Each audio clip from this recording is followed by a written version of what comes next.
धरने का आज 23वां दिन है। यूपी ने मोर्चा संभाल लिया है। कहां से आए हैं आप और क्या संदेश लाए हैं? हम नोएडा एक्सटेंशन से आए हैं, गौर सिटी से। मैं अनिल कुमार तिवारी, एक सार्जेंट एयरफोर्स से रिटायर होकर के अपनी जायज़ मांगों को जनता के सामने, मीडिया के सामने पेश करने के लिए हाजिर हूँ। एयरफोर्स की बात करें सर, आप कहां से आए हैं और कौन सी फोर्स में थे आप?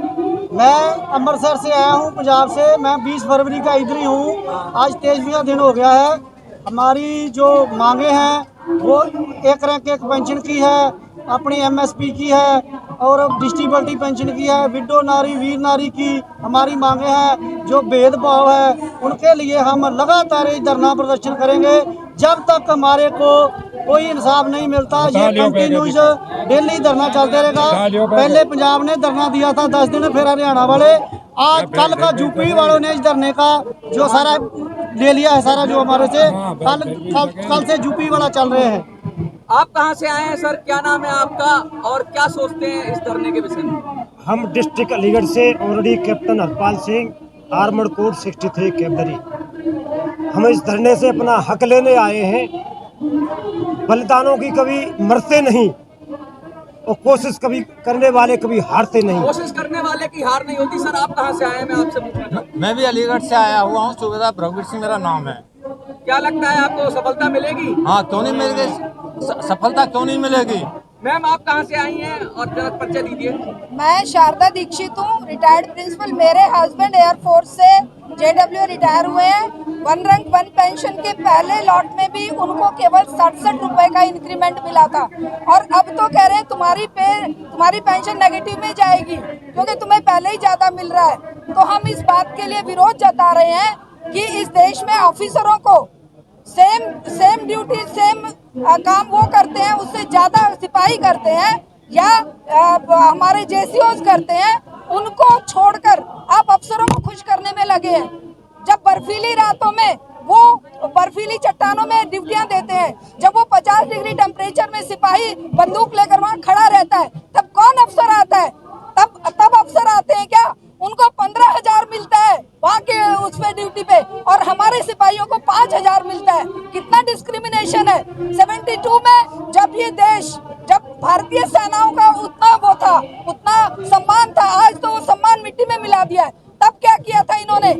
हमारे जवानों को 75% उनकी तनख्वाह की पेंशन मिलती थी, उसे घटाकर 50 पे ले आए और अफसरों को जो 30% मिलती थी उसको ले आए ये 50 पर। तो इसका मतलब क्या हुआ? इन्हें उन मुट्ठी भर लोगों को खुश करना है। जैसे देश की संपदा मुट्ठी भर पूंजीपतियों के हाथ में सौंपी जा रही है, उसी तरह से हमारे जवानों का हक, हमारे युवाओं का हक, कभी वो वन रैंक वन पेंशन के नाम पर लूट रहे हैं, कभी वो अग्निवीर के नाम पर हमारे बच्चों को बर्बाद करने पे लगे हुए हैं। तो हम इसके विरोध में लगातार संघर्ष करेंगे।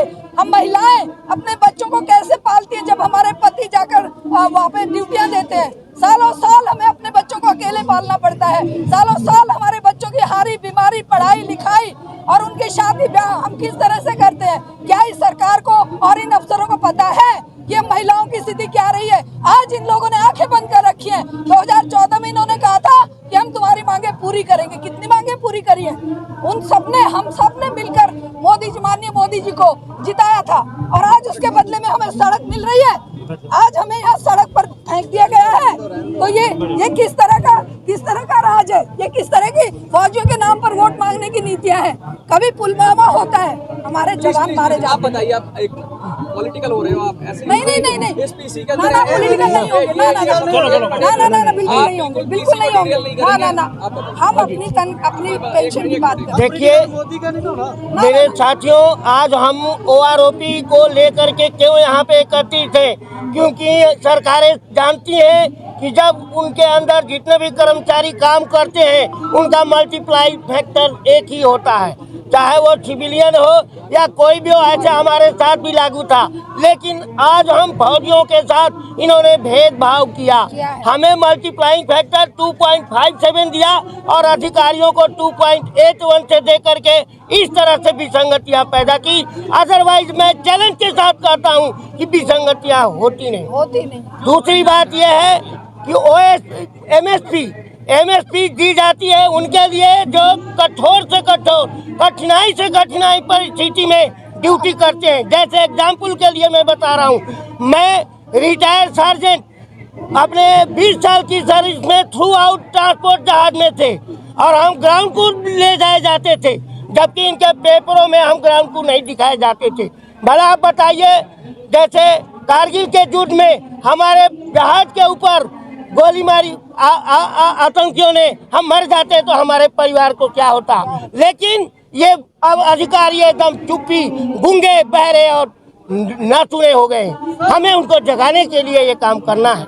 सड़क पे संघर्ष के बिना हमारी आवाज नहीं सुनी जाएगी और ये संघर्ष इतना बड़ा होना चाहिए कि सारे भाई यहाँ पर इकट्ठे हों, बहनें इकट्ठी। तीसरी बात यह है कि पूरे भारतवर्ष में नेविगेटर सिमुलेशन किसने दिया, ये अधिकारियों को मालूम है। मैं सार्जेंट अनिल कुमार तिवारी और सार्जेंट पीवीएस रेड्डी दोनों अपने अथक प्रयास से हम लोगों ने स्पेस से जा करके और टेक्नोलॉजी लेकर के सिमुलेशन चलाई है, जो आज भी भारत की जनता देख सकती है। आप सभी उत्तर प्रदेश से हैं और 26 तारीख तक यहाँ पर आंदोलन करेंगे। हाँ जी, बिल्कुल। ये जो जिम्मेदारी है वो उत्तर प्रदेश को दी गई है, तो आप लोगों की आगे की रणनीति क्या है? हमारी आगे की रणनीति यही है कि किसी तरीके से एडमिनिस्ट्रेशन जो है में हम दखल नहीं देंगे। हम शांतिपूर्ण तरीके से अपने इस धरना को जारी रखेंगे, ताकि हम किसी स्टेटमेंट भी देंगे।